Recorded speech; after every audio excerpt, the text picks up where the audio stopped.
Assalamualaikum warahmatullahi wabarakatuh. Waalaikumsalam. Waalaikumsalam warahmatullahi wabarakatuh. Oke, gimana kabar adik-adik sekolah med semua? Sehat? Alhamdulillah sehat.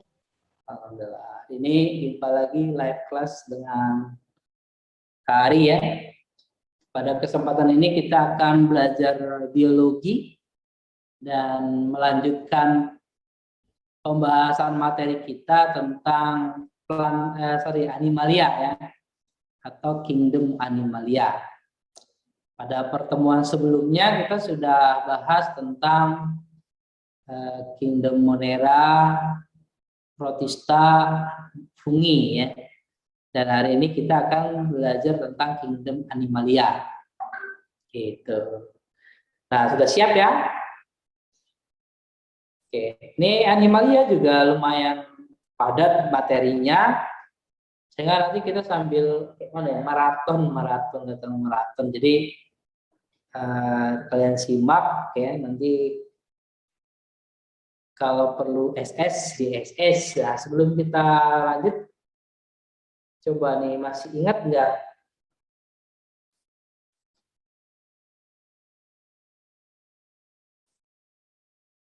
Ya, ada beberapa pertanyaan ya. Nah, masih ingat nggak nih kira-kira apa jawabannya nih? Nah, nanti minta PPT-nya di-share ya. Nanti dengan nih ya, Kak. Nih, dengan host ya nanti ya. Oke, ini pada jawab nih, ada Kaila, Kuma, ya. Halwan, Gusio, Rizky, Zulfa, Sifah, Rehana, Nanda, Safi, ya. Atalah. Oke, nah ini udah pada jawab. Banyak yang udah jawab. Dan ini seragam semua ya, nggak ada yang berbeda di jawabannya. Oke, kita lanjut ya, yang kedua ya. Coba nih yang kedua. Hydra memiliki tentakel dengan alat sengat dan merupakan salah satu anggota filum apa? Yuk, kira-kira filum apa nih Hydra? C. Coleontrata. Iya, coba di lewat chat ya. Mulai. Ini ada Gustido. Ini selalu banyak nih, ngebut nih. Muhammad Reza. Ini yang tanda tanya siapa nih namanya? Kalau bisa diisi nama ini ya, paling enggak nama panggilan lah ya. Uma. Kalau tanda tanya namanya siapa? Rahel ya. Fatan. Oke. Ada lagi yang mau kasih? Ini ada Aisyah, Ali Murtado. Aisyah Waida Hilmi. Ya, yang mau nambahin lagi? Udah ya? Oke, nah ini jawabannya disimpan masing-masing ya. Nanti saat penjelasan kalian akan ketemu jawabannya. Mulai dari soal nomor 1. Ya, yang bukan ciri-ciri dari benar, jawabannya udah rata-rata benar. Ya, nomor 1. Nomor 2 juga rata-rata udah benar. Oke.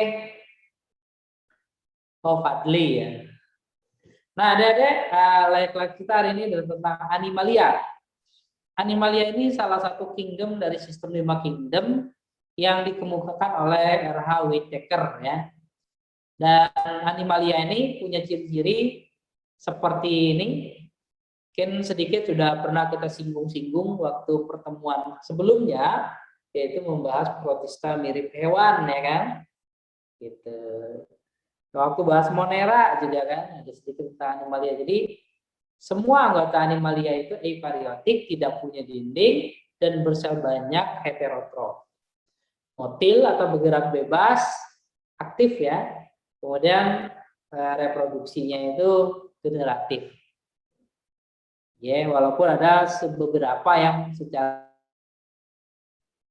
nah ini animalia ya. Jadi terjawab ya. Di dinding sel ini tanpa dinding sel. Kalau kitin kan kemarin fungi ya. Dan tidak ada kingdom lain yang dindingnya kitin selain fungi. Nah, adik-adik, animalia ini kemudian dibagi menjadi beberapa filum. Filum yang saat ini kita pelajari ada 9. Mulai dari Porifera, Cnidaria atau Coelenterata, kemudian Platyhelminthes, Nemathelminthes, Mollusca, Annelida, Arthropoda, Echinodermata, dan Chordata. Nah, itu ada ciri-cirinya ya di bawahnya. Kalau kita runut ke bawah, jadi di situ ada yang tertulis ya. Misalkan nih, ada jaringan sejati, triploblastik, selomata, diploblastik, protostoma, detrostoma, selom semu tanpa selom ya. Nah, kalau kita lihat dari atas, misalkan Porifera nih. Porifera ini dia tidak ada yang tertulis, berarti ini pertama dia tidak punya jaringan sejati, bacanya gitu ya. Kemudian belum ada lapisan tubuh, misalnya kan kalau Cnidaria kan diploblastik, kalau selain itu triploblastik. Nah ini belum ada, berarti Porifera itu belum ada jaringan tubuh. Kemudian tanpa selom, jadi ini belum ada selom. Selom itu rongga deh, rongga semu. Rongga embrional. Jadi saat embrio animalia ini pada perkembangannya nanti di organ dengan bagian yang lain di tubuhnya itu ada rongganya. Rongga itu namanya selom. Nah, berarti Porifera belum. Kalau diploblastik itu lapisan tubuh saat embrionya. Jadi saat perkembangan embrio itu nanti ada lapisan tubuh, ada yang 2 lapis, ada yang 3 lapis. Kalau yang 2 lapis itu ada ektoderm dan endoderm. Kemudian kalau yang triploblastik itu 3 lapis. Ada ektoderm, mesoderm, dan endoderm. Nah, masing-masing dari lapisan tubuh ini nanti akan berkembang menjadi bagian-bagian tubuh atau organ-organ dari jaringan-jaringan dari hewan itu. Ya, nah, Porifera belum ada, maka dia disebut sebagai belum punya jaringan sejati.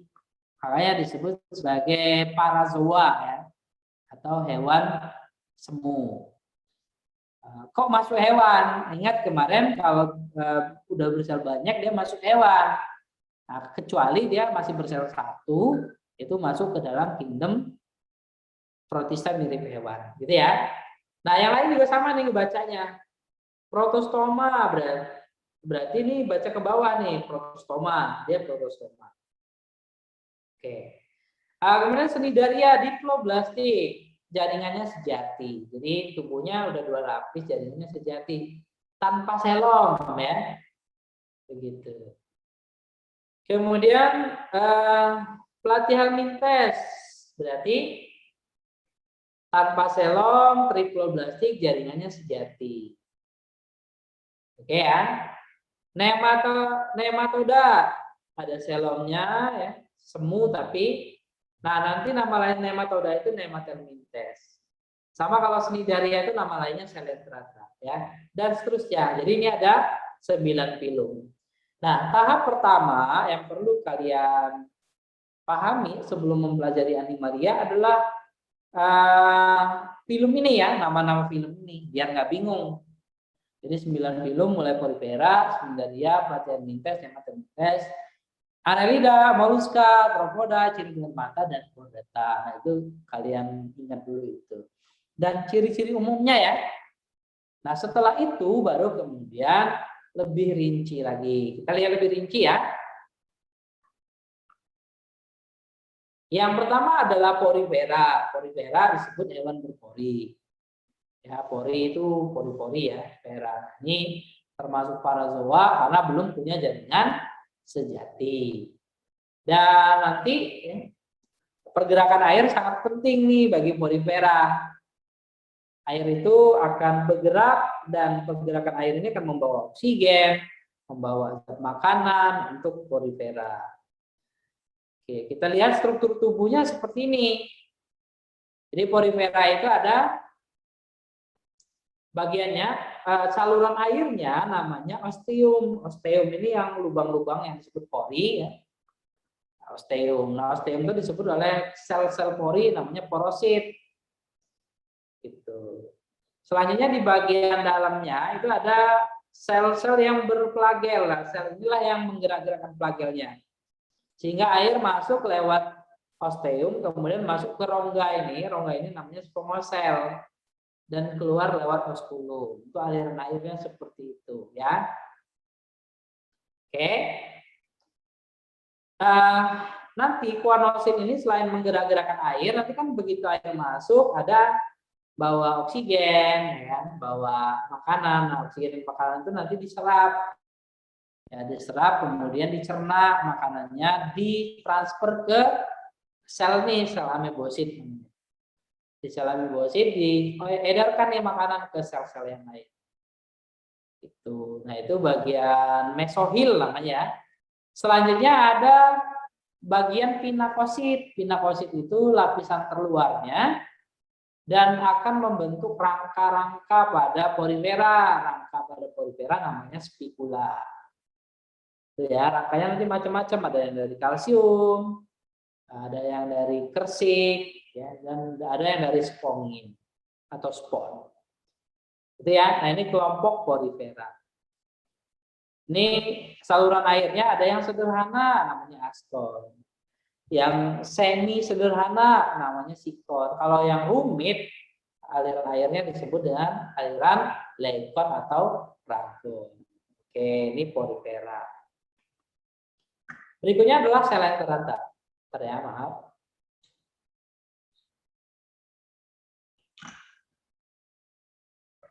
Sel enterata disebut sel enterata karena dia punya rongga gastrovaskular, maka disebut hewan berongga. Disebut juga dengan cnidaria. Kenapa? Karena dia punya alat sengat. Nah, alat sengatnya namanya nematokis, dan di nematokis ini ada sel-sel penyengatnya yang disebut dengan cnidosit. Nah, oleh sebab itulah kemudian dia diberi nama juga istilah cnidaria karena punya alat sengat atau hewan bersengat. Gitu ya. Nah, tubuhnya ada epidermis, mesoglea, dan gastrodermis. Nah, ini sel enterata ya. Pencernaannya itu mulut sama anusnya masih satu. Jadi makanan itu masuk dan keluar sisanya lewat lubang yang sama. Dan dicerna makanan itu di dalam gastrodermis. Jadi makanan itu dicerna dalam gastrodermis, kemudian baru diserap dan dibagikan ke sel-sel yang lain. Dalam fase hidupnya, sel enterata ini ada dua fase. Ya, secara umum ada fase di mana dia nempel. Nempel, nah itu namanya ada fase di mana dia bisa berenang bebas. Itu disebut sebagai medusa. Nah, kemudian medusa ini sering kita sebut dengan istilah ubur-ubur. Ya, jadi sel enterata itu contohnya ya ubur-ubur gitu ya. Kalau kita mau lihat, nah ini yang polip yang nempel seperti ini, kemudian kalau yang bergeraknya medusa. Oke. Ini contohnya hidra misalnya. Ini pola. Kalau hidra ini polip semua ya, jadi dia tidak ada medusanya.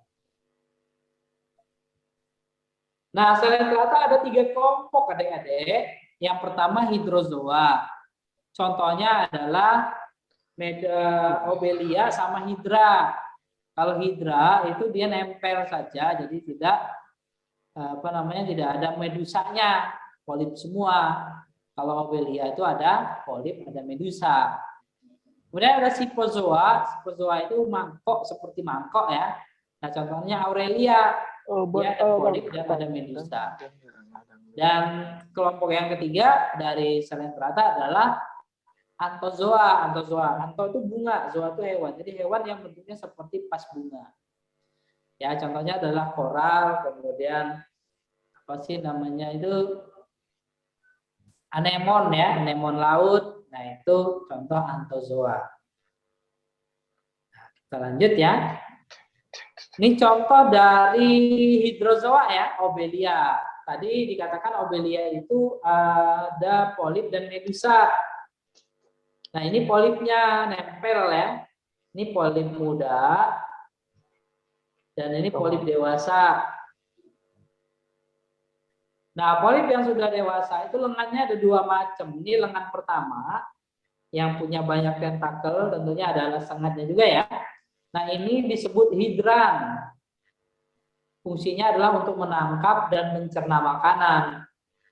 Jadi nanti ada ikan kecil lewat, ditangkap terus dimasukkan. Ikannya di strum dulu ya, disengat dulu terus dimasukkan. Nah, setelah dimasukkan nanti dicerna dalam gastrodermis, sisanya dibuang. Nah, yang kedua ada namanya gonangium. Yang ini. Kalau gonangium dia berperan membentuk medusa ya. Jadi berperan untuk reproduksi secara vegetatif. Nanti dia mengeluarkan bagian tunas-tunas kecil dan berkembang menjadi medusa atau yang bisa bergerak. Ini sering kita sebut dengan istilah ubur-ubur. Nah, medusa ini menghasilkan gamet jantan dan betina, ovum dan sperma. Fertilisasi lagi nih, jadi zigot, kemudian jadi larva bersilia, namanya planula. Planula ini berenang di air, nempel di tempat yang pas, kemudian berkembang lagi jadi polip. Itu ya. Nah, ini adalah polip. Anjay. Sip ya. Jadi ada polip dan medusa. Nah, contoh yang kedua nih Aurelia misalnya, ubur-ubur kuping ya. Aurelia auricta. Ini ada polip nih ya. Nah, polipnya nempel nih. Nah, polip ini kemudian membelah membentuk tunas ini seperti tumpukan-tumpukan mangkok ini. Ini namanya strobila. Strobila yang sudah tua nanti lepas jadilah evira. Namanya medusa muda ya kan. Selanjutnya jadi medusa dewasa menghasilkan gamet jantan betina. Ya. Fertilisasi jadi zigot, jadi planula atau larva bersilia, jadi polip lagi. Nama polipnya nanti skipistoma ya. Kalau ini strobila yang sudah membentuk reproduksi vegetatif ini yang membentuk tunas-tunas, evira atau medusa muda, medusa dewasa, gitu ya. Nah, ini Aurelia. Nah, itu adik-adik tentang porifera dan selentrata. Sampai di sini ada yang mau ditanyakan belum? Silakan, kita sambil jalan aja diskusinya ya, karena ini lumayan banyak, jadi biar agak cepat. Ada yang mau ditanya atau sudah paham nih tentang porifera dan selenterata? Jadi udah kejawab ya tadi soal di awal. Ya. Selenterata bersama dinding sel ya. Ayo, ada yang mau ditanyakan? Belum? Enggak, Kak. Oke, kita lanjut ya. Sip. Berikutnya adalah kelompok cacing atau permes. Nah, permes ini ada 3 filum. Filum yang pertama adalah filum Platyhelminthes. Plat itu pipih ya. Helminthes itu cacing. Ilmu yang mempelajari tentang cacing, helmintologi, kan gitu ya. Platyhelminthes berarti cacing pipih. Nah, cacing pipih ini karena bentuknya pipih, ya, punya rekresi, flem cell, misalnya punya saraf. Reproduksinya itu hermafrodit, jadi dalam satu tubuh ada kelamin jantan dan betina, tapi tetap silang. Nah, kenapa fertilisasinya silang? Karena pematangan gamet jantan dan betinanya itu tidak pada waktu yang sama. Sehingga nih yang individu A ini gamet jantannya matang tapi betinanya belum. Yang individu B yang betinanya matang, yang jantannya belum. Maka nanti terjadilah perkawinan silang, gitu ya. Jadi walaupun dia punya 2 alat kelamin tapi tidak bisa membuahi sendiri. Itu maksudnya fertilisasi silang. Nah, ini cacing pipih. Cacing pipih ini ada 3 kelompok. Turbellaria atau cacing berambut getar. Contohnya adalah planaria. Mungkin kalian udah pernah dengar ya istilah planaria. Ada cacing isap, trematoda, contohnya adalah cacing hati. Ya. Kemudian ada kestoda, cacing pita, contohnya adalah cacing pita sapi dan cacing pita babi, Paeania saginata dan Paeania solium.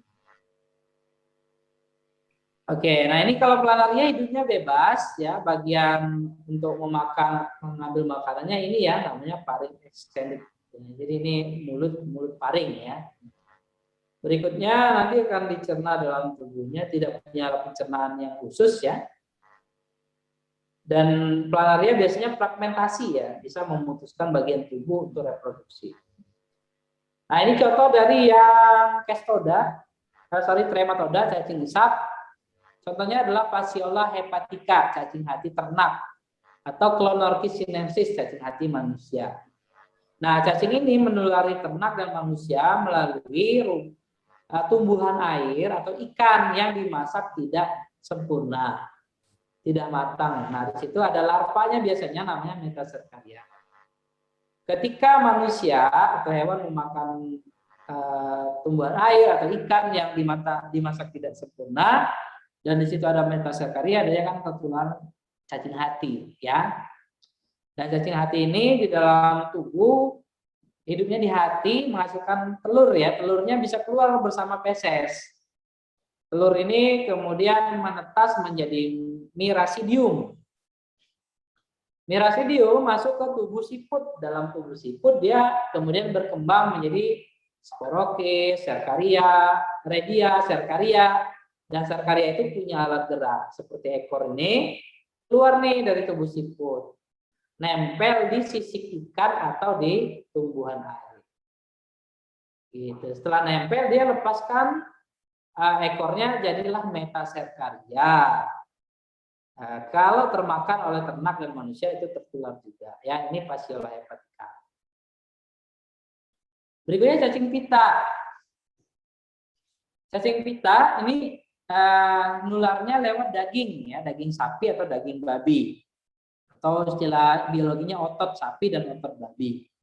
Nah, ketika manusia memakan otot sapi atau otot babi yang mengandung Cysticercus ya tertelan, maka itu nanti akan berkembang menjadi cacing pita di usus. Cacing pita itu mengisap sari-sari makanan. Nah, disebut cacing pita karena pipi dan panjang. Ya, dan tubuhnya itu ada segmen-segmennya, putusan-putusannya gitu ya. Nah, segmen yang sudah dewasa namanya proglotit, lepas di situ ada telur, keluar bersama feses. Nah, kalau proglotit ini termakan oleh sapi atau oleh babi, maka nanti akan berkembang nih dalam tubuh sapi jadi onkosper, heksakan, kemudian menuju ke otot jadi Cysticercus. Gitu ya. Nah, kalau Cysticercusnya termakan lagi ya. Oke ya. Nah, ini siklus cacing pita. Oh ya, sambil nyimak jangan lupa absen ya. Kita lanjut. Berikutnya adalah masih cacing nih. Yang pertama tadi Platyhelminthes, yang kedua adalah Nemathelminthes atau cacing gilik. Nah, Nemathelminthes ini umumnya sih parasit ya, gonovaris berumah dua, jadi cacing jantan dan betina itu terpisah alat kelaminnya. Contohnya adalah cacing kremi, cacing perut, cacing tambang, cacing kaki gajah, Enterobius, ascaris, necator, sama filaria. Nah ini mungkin nggak asing bagi kita ya. Kalau cacing kremi ini nularnya lewat telur ya, larva yang termakan. Biasanya larva itu ada di sekitar anus, menyebabkan anusnya jadi gatel. Jika digaruk-garuk, kemudian makan tanpa cuci tangan, itu bisa menyebabkan autoinfeksi. Atau setelah garuk-garuk, kemudian megang temennya makan tanpa cuci tangan, itu bisa tertular. Cacing tanah menularnya lewat telurnya, bisa di makanan atau minuman. Ya, biasanya di tempat yang kurang bersih ya, ada banyaknya biasanya yang tempat pembuangan fesesnya itu di sungai atau di tanah, nah itu rawan tertular cacing perut. Ya, nah ini bisa tertular lewat makanan atau minuman yang tidak bersih atau higienis. Oke, berikutnya ada nekator. Kalau nekator americanus ini disebut cacing tambang karena ditemukan di daerah tambang dan menularnya dalam bentuk larva. Larva ini bisa masuk melalui pori-pori kulit. Makanya kalau ke arah daerah pertambangan, itu jangan lupa pakai alas kaki yang tebal. Misalnya sepatu karet ya, agar terhindar dari larva cacing tambang. Dan cacing tambang ini nanti dewasanya di usus, tapi dia bukan menyerap sari makanan, dia makanannya adalah darah. Jadi menghisap darah sehingga menyebabkan jadi anemia. Berikutnya penyakit kaki gajah, Wuchereria atau Filaria bancrofti.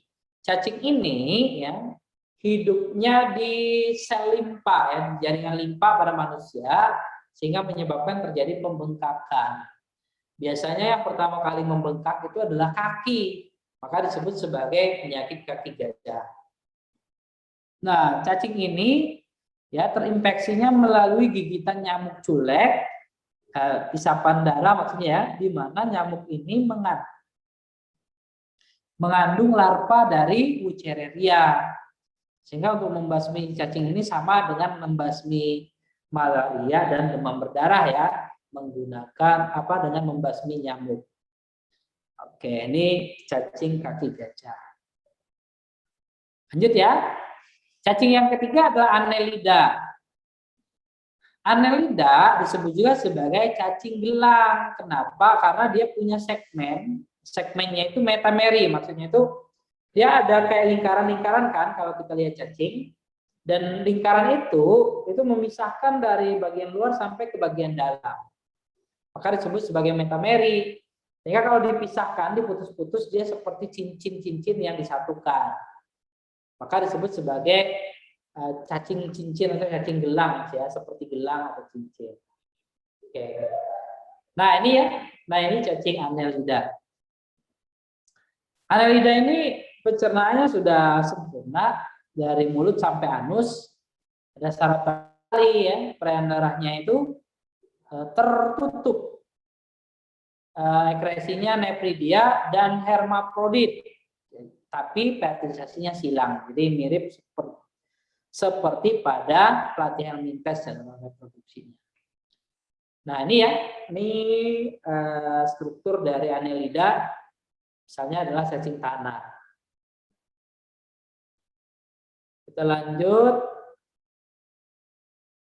Annelida itu dibagi jadi 3 kelompok. Pembagian kelompok Annelida berdasarkan rambut kaku di sekitar tubuhnya.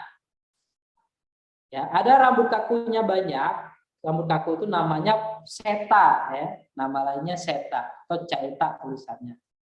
Kalau rambut kakunya banyak, itu masuk kelompok poliseta. Poli itu artinya banyak. Seta itu rambut kakunya banyak. Kemudian ada oligoseta. Oligo itu sedikit, ya. Setanya sedikit. Jadi berambut sedikit. Dan berikutnya ada kelompok Hirudinae. Kalau Hirudinae itu dia tidak punya rambut, ya, tidak punya rambut kaku atau seta. Oke, poliseta contohnya wawo, palolo, ya, ispiren atau kelabang laut. Kalau oligoseta itu contohnya cacing tanah, ini Lumbricus terrestris. Kalau Hirudinae itu contohnya adalah pacet dan lintah, ya. Atau Hirudo japanis. Oke, ini Annelida. Nah ya, poliseta, jadi rambut kakunya itu banyak. Oligoseta rambut kakunya sedikit. Yang tidak punya rambut kaku kelompok Hirudinae. Nah itu ada tentang permes atau helmintes atau cacing. Ada yang mau ditanyakan sebelum kita lanjut ke film berikutnya? Silakan kalau ada pertanyaan. Lanjut, Kak. Lanjut. Oke, kita lanjut. Filum yang ke-6 ya, arthropoda. Ini ke-6 atau ke-5? Ke-6 ya. Arthropoda. Arthropoda ini dari kata arthron dan podos. Arthron artinya segmen, podos kaki. Jadi kakinya bersegmen-segmen. Ada segmen-segmennya. Kalau ada segmen, biasanya ada ruasnya. Maka disebut dengan beruas-ruas, ya kan? Nah, gitu. Nah, antara satu ruas atau satu segmen dengan segmen yang lain, antara satu ruas dengan ruas yang lain ada pertemuannya. Pertemuannya namanya buku, maka disebut juga dengan hewan berbuku-buku. Nah, kelompok arthropoda itu punya rangka luar atau exoskeleton. Contoh misalnya udang. Kalau kita makan udang itu ada yang kayak plastik ya yang nutupin bagian tubuhnya, itulah yang disebut dengan exoskeleton. Kalau mau lebih jelas misalnya kita makan kepiting. Nah, kepiting itu ada penutupnya yang keras itu ya, nah itu exoskeleton. Nah, bahannya itu sama. Semuanya terbuat dari kitin, cuman ketebalannya yang berbeda. Karena dia punya rangka luar, ketika tubuhnya akan tumbuh menjadi lebih besar, dia akan mengganti kulitnya. Namanya ekdisis atau molting ya, atau ekskluvifikasi. Oke. Nah, arthropoda ini ada 4 kelas. Kelas yang pertama adalah crustacea atau kelompok udang. Kelas yang kedua arachnida, laba-laba. Kelas yang ketiga myriapoda atau kaki seribu. Kelas yang keempat insekta atau serangga. Pertama adalah crustacea. Kalau crustacea ini udang-udang, ciri khasnya adalah dia punya kaki berjumlah 10 atau 5 pasang. Nah, selain kakinya 10 atau 5 pasang, dia juga punya antena. Antenanya berjumlah sepasang, gitu ya. Oke, nah ini kelas crustacea. Contohnya apa nih? Udang, kepiting, umang-umang, itu masuk kelompok crustacea. Secara umum, bagian tubuhnya seperti ini ya.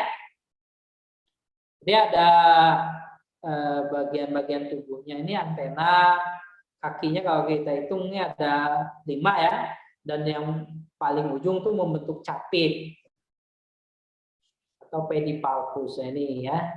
Kakinya ada kaki jalan yang jumlahnya 10 itu kaki jalan ya, ada kaki renang. Gitu. Sip ya. Bagian tubuhnya cephalothorax, kepala dan dadanya nyatu. Jadi dia belum punya leher ya, maka disebut cephalothorax. Berikutnya adalah kelas arachnida. Kalau arachnida ini punya alat gerak, jumlah kakinya itu bersegmen ya. Ini segmen. Nah, kalau arachnida ini kaki bersegmennya itu ada 8 atau 4 pasang. Jadi jumlahnya 8. Contohnya laba-laba ya. Laba-laba. Oke, nah berikutnya ada bagian tubuhnya ada kalisera ya, pedipalpus. Ada beberapa arachnida yang beracun, misalnya tarantula, gitu ya, yang racunnya lewat kalisera. Tapi ada juga yang racunnya lewat segmen terakhir ekor, bagian ekor ya, pada segmen terakhir misalnya seperti. Nah ini sama, tubuhnya itu cephalothorax dan abdomen, jadi belum punya leher. Kepala dan dadanya nyatu sama perut. Kepala dadanya nyatu ya, dan bagian selain kepala dada itu ada perut. Ini arachnida ya. Bagian tubuhnya pedipalpus, kalisera. Oh ya, arachnida juga punya pemintal ya. Nah, namanya spinneret untuk membuat sarang. Lanjut, myriapoda. Kalau myriapoda, ya, kelompok myriapoda ini kakinya banyak, maka disebut jadi ada caput atau kepala, torak, dan abdomen, perut. Ya, kepala, dada, perutnya udah terpisah. Nah, bisa dikelompokkan jadi dua, ada diplopoda sama chilopoda. Diplopoda itu kalau di antara setiap segmen, jadi tubuhnya itu punya segmen. Kalau setiap segmen tubuhnya itu ada sepasang kaki, maka dia masuk ke dalam kelompok diplopoda. Tapi kalau setiap segmen cuma sepasang, masuk kelompok chilopoda. Nah, ini contohnya ya, gambarnya. Kalau yang diplopoda, ini contohnya adalah cluing ya. Jadi kakinya itu setiap segmennya ada sepasang, dua pasang ya. Ini sebelah sini dua, sebelah sana dua. Jadi ada dua pasang. Oke. Nah, kalau yang chilopoda, dia setiap segmennya sepasang. Contohnya kelabang. Sepasang gitu ya. Nah, itu myriapoda atau kaki seribu. Dan kelas yang keempat adalah insekta atau serangga. Nah, insekta atau serangga ini punya bagian tubuh, sepal, torak, dan abdomen. Jadi udah terpisah ya. Ada 3 bagian. Kakinya jumlahnya 3 pasang. Jadi kalau ada hewan berbuku-buku, kakinya 3 pasang, udah pasti kelompok insekta. Kakinya 4 pasang, udah pasti laba-laba ya, arachnida. Kakinya 5 pasang, berarti krustasea. Kalau kakinya 2 pasang setiap segmen, itu myriapoda. Gitu aja ya. Nah, ini serangga insekta. Serangga ini ya ada yang mengalami metamorfosis, ada juga yang tidak mengalami metamorfosis. Pembagian kelompok pada serangga itu berdasarkan sayap. Pertama adalah kelompok yang tidak bersayap, namanya apteridota, dan selain tidak punya sayap, kelompok ini juga tidak mengalami metamorfosis. Nah, yang kedua adalah pteridota. Pteridota ini ada kelompok yang mengalami metamorfosis. Ada heterodota, yaitu mengalami metamorfosis yang sempurna. Lebih lah, bisa 23 kan. Kemarin 21 22 Ya, selanjutnya, nah ini ya, kalau metamorfosis kemarin. ini tidak bermetamorfosis yang ini ya. Kalau hemimetabola itu tidak sempurna. Jadi ini bagian tubuhnya itu ada pertama dari telur, kemudian hewan kecil yang belum bersayap, misalnya lipas ya, atau lipas itu coa ya. Kemudian nanti jadi hewan yang dewasa itu bersayap. Nah, hewan yang tidak bersayap itu namanya nimpa.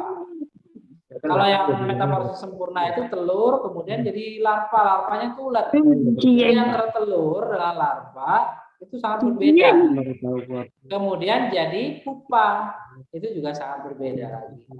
Dan jadi dewasa. Jadi tahapan-tahapannya itu sangat jelas. Itu kalau yang sempurna, ya. Oke, ini kelompok-kelompok serangga. Nah, ini ada 4 kelas tadi ya, kelompok arthropoda, krustasea, myriapoda, arachnida, sama insekta. Sampai di sini ada yang mau ditanya sebelum kita lanjut?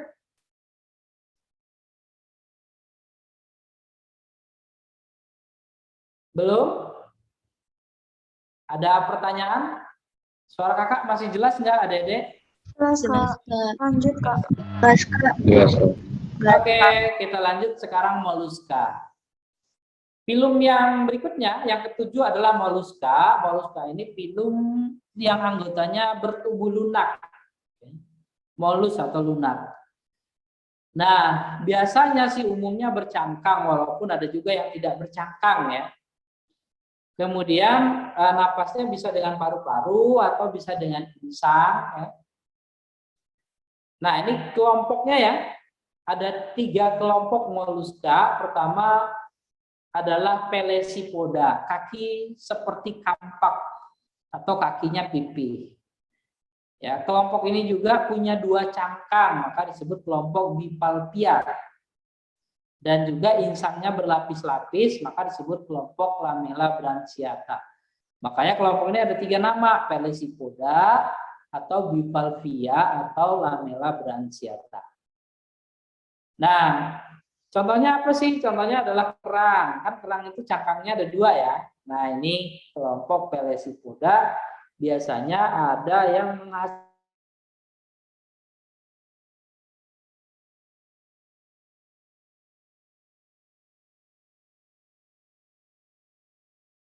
Oh iya, tes.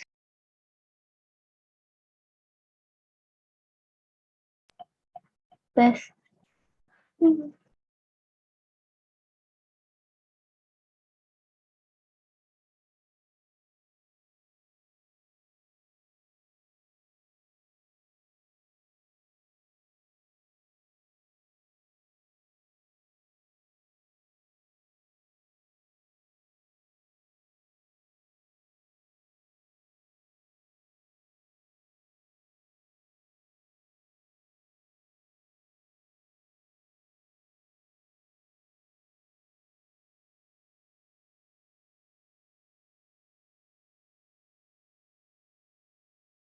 mohon maaf ya, seperti biasa apa namanya Wiko-nya karena tadi udah dipakai dan sudah habis, diperpanjang dulu.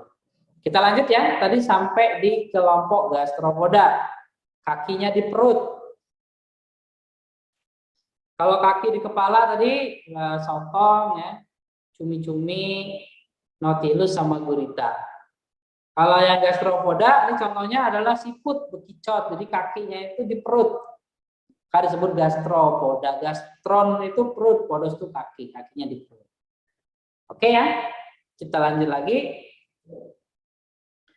Filum Echinodermata atau hewan berkulit duri. Nah, filum ini ya, sekujur tubuhnya itu ditutupi oleh duri-duri, walaupun ada durinya yang tajam dan ada juga yang durinya itu tumpul gitu ya. Umumnya nih Echinodermata ini bergerak dengan menggunakan kaki tabung atau kaki ambulakral, sistem ambulakral. Dan apa namanya bernapasnya dengan insang kulit gitu ya. Nah, ini tadi udah masuk kelompok Detrostoma. Detrostoma itu mulut terbentuk setelah anus. Kalau kelompok Protostoma, mulut terbentuk terlebih dahulu, kemudian baru terbentuk anus. Nah, Echinodermata ini udah masuk ke dalam kelompok yang Detrostoma, ya. So, ini morfologinya, ini bintang laut ya.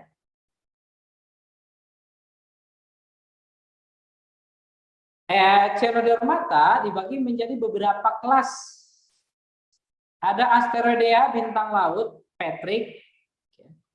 Kemudian ada Ophioidea, bintang ular laut. Nah, ini bedanya kalau Asteroidea itu kakinya itu lengannya itu 5 dan itu besar ya. Kemudian kaku dan pendek. Kalau Ophioidea itu lengannya itu 5, kecil dan panjang. Gitu ya. Nah, kalau Asteroidea itu seperti Patrick. Nah, Patrick itu termasuk yang Asteroidea. Kemudian ada Crinoidea, lilia laut. Nah, ini seperti tumbuhan. Echinoidea, bulu babi. Biasanya kalau ke laut ada yang runcing-runcing hitam. Nah, itu bulu babi. Holoturoidea, timun laut. Nah, kayak ulet besar gitu biasanya ya. Nah, nanti di dasar laut, ya di dekat pantai biasanya itu adalah timun laut. Holoturoidea. Oke, nah ini Echinodermata. Oke, sampai di sini ada yang mau ditanya sebelum kita lanjut ke film yang terakhir?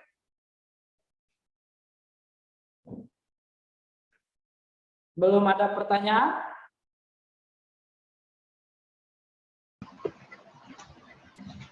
Lanjut ya. Lanjut, Kak. Lanjut. Film yang ke-9 adalah Chordata. Chordata itu chorda berasal dari bahasa Yunani artinya sumbu. Jadi Kelompok chordata itu saat embrionya dia punya sumbu atau chorda ya.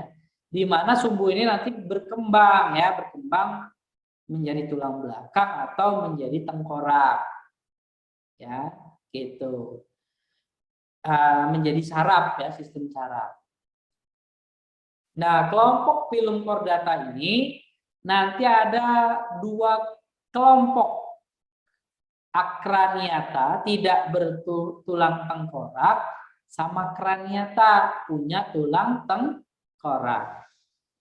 Yang akraniata yang tidak punya tulang tengkorak itu ada 2, urochordata sama cephalochordata. Yang punya tulang tengkorak itu ada 1 kelompok vertebrata. Ya, tapi yang banyak dibahas pada filum chordata ini adalah yang vertebrata atau hewan bertulang belakang. Disebut juga dengan hewan yang punya tulang tengkorak. Biasanya kalau punya tulang tengkorak sekaligus juga dia punya otak. Jadi kelompok hewan ini sudah punya otak. Dan yang tadi kan belum punya otak berarti ya belum punya. Makanya jangan heran ya kalau Patrick, SpongeBob, apa namanya, si apa namanya itu, nah, pokoknya itulah mereka semua itu ya begitu aja, soalnya belum punya otak ya. Yang punya otak tuh baru Sandy ya, ya dari golongan mamalia. Nah itu dia sudah kraniata. Squidward ya, apalagi plankton. Nah, plankton itu udah kita bahas sebelumnya. Ya, jadi masuk ke dalam kelompok yang ini, apa namanya, protozoa ya. Nah kita lanjut nih vertebrata. Vertebrata atau kraniata punya ciri umum ya, punya tulang belakang, punya tulang tengkorak, sudah punya jantung, walaupun jantungnya tidak sama jumlah ruangannya ya, ada yang 2, ada yang 3, dan ada yang 4 belum sempurna dan ada 4 sempurna. Saraf pusatnya itu udah punya otak dan sumsum tulang belakang. Dibagi jadi 2 superkelas.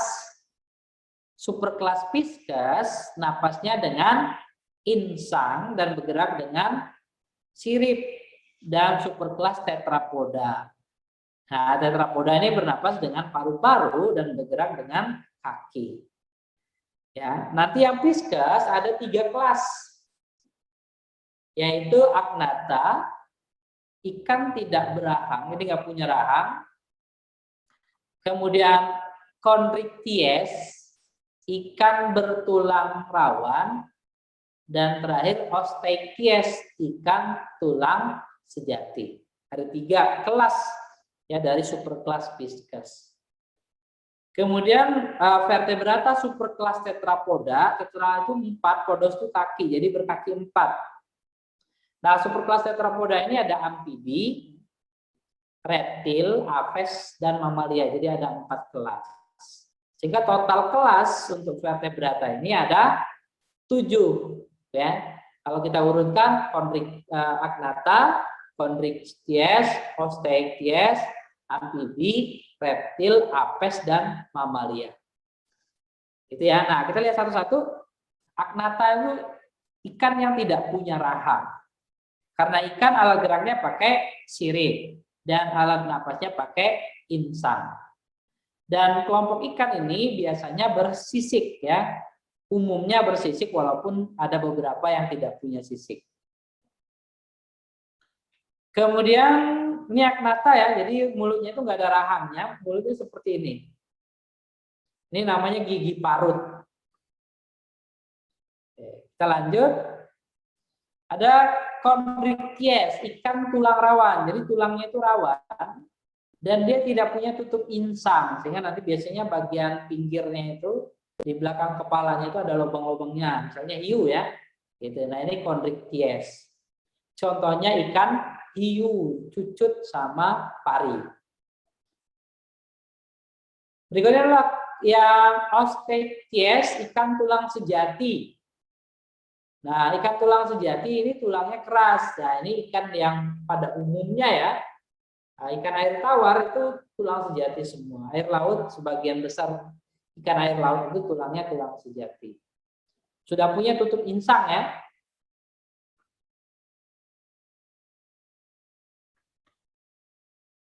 Oke. Berikutnya adalah amfibi. Amfibi ini hewan yang dia habitatnya dalam siklus hidupnya, habitatnya itu di air dan di darat. Jadi jangan di dua alam, hidup di dua alam, nanti ada alam kubur, alam barzah gitu, bukan ya. Hidupnya habitatnya itu di air dan di darat. Jadi dalam siklus hidupnya harus ada di air dan di darat. Ketika dia reproduksi itu di air. Ya, saat setelah dewasa dia di darat, begitu ya. Nah, itu amfibi. Kan buaya juga gitu, Kak. Di air dan di darat. Kenapa kok nggak masuk amfibi? Karena buaya itu bertelurnya di darat. Dewasanya di darat, di air cuman mencari makan. Kalau nggak ada air bisa berjalan nggak siklus hidupnya? Bisa. Kalau amfibi nggak bisa, ya. Begitu, itu bedanya. Nah, amfibi ini jantungnya udah punya ruangannya 3 ya. Kalau ikan tadi jantungnya ruangnya 2. Oke, amfibi itu ada apoda ya, tidak punya kaki. Berekor, tidak punya kaki. Ada urodela. Urodela itu punya ekor, tidak punya kaki. Anura, anura itu punya kaki, tidak punya ekor. Gitu ya. Jadi apoda, urodela, sama anura. Sorry, kalau urodela berekor berkaki ya, kebalik. Apoda yang berekor saja.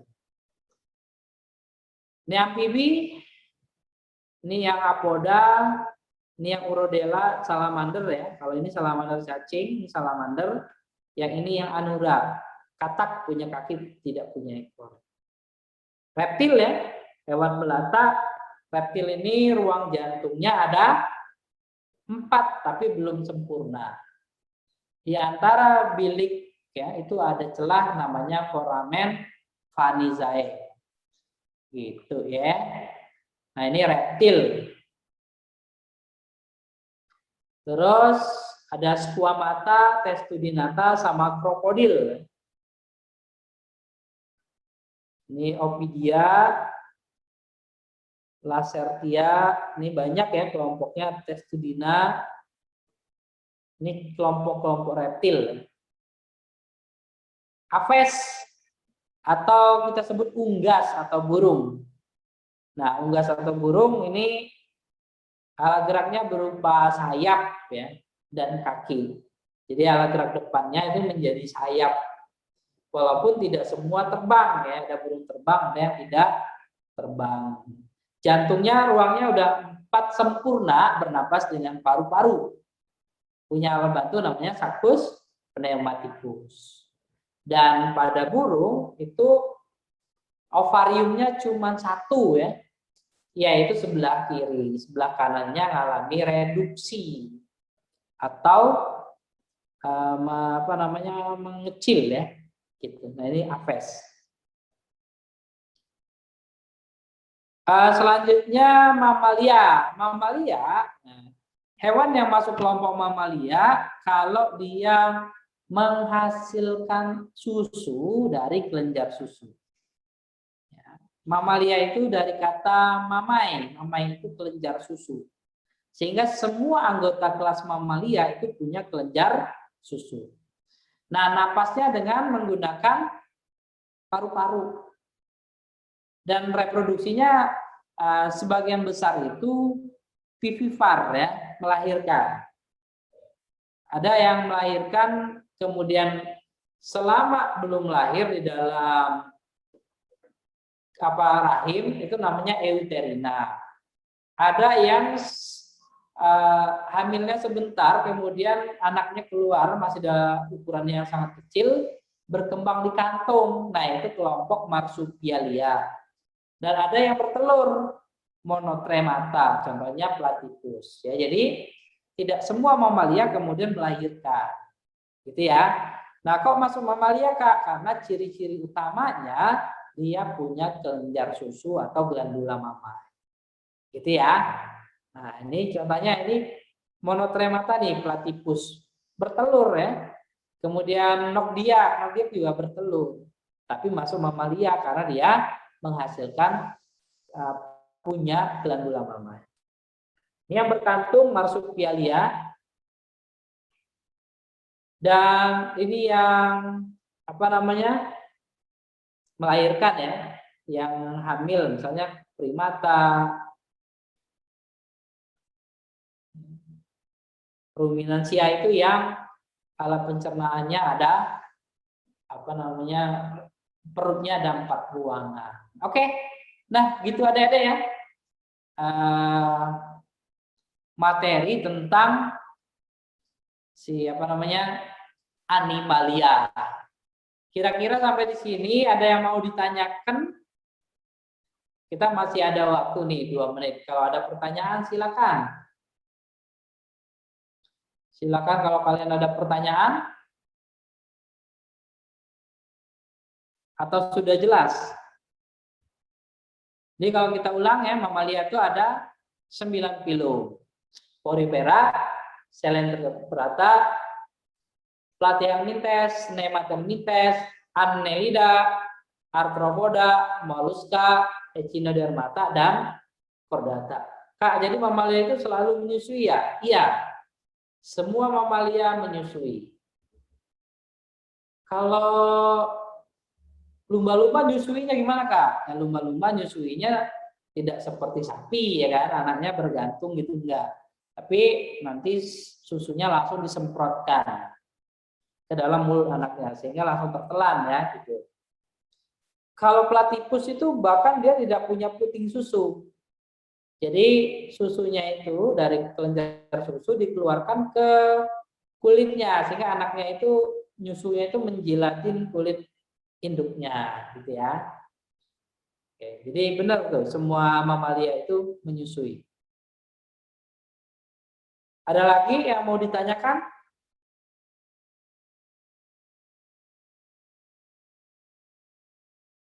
Tak ada? Sudah jelas? Oke, kayaknya udah jelas semua ya. Jelas, Kak. Oke, nanti tolong share PPT-nya ya Kak. Oke, nanti PPT-nya minta ke host ya. Gitu. Oke, kalau sudah jelas sampai di sini dulu pertemuan kita hari ini. Waktu kita juga sudah habis.